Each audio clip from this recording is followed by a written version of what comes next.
শিক্ষণীয় গল্প নিয়ে আছি আমি মোর্তজা খান। আজকের গল্প নেকড়ে ও বক। এক নেকড়ের গলায় একটি হাড় বিঁধে গেল। সে খুব কষ্ট পেতে লাগলো। সে ছুটে গেল বকের কাছে। ভাই বক, আমার গলায় একটি হাড় বিঁধেছে। তুমি যদি এটা বের করে দিতে পারো তাহলে তোমাকে আমি পুরস্কার দিব।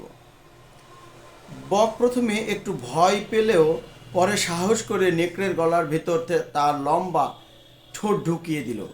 সে খুব সহজেই নেকড়ের গলা থেকে হাড়টি বের করে আনলো। নেকড়ে চলে যেতে লাগলো। বক বলল, আমার পুরস্কার দিয়ে যাও।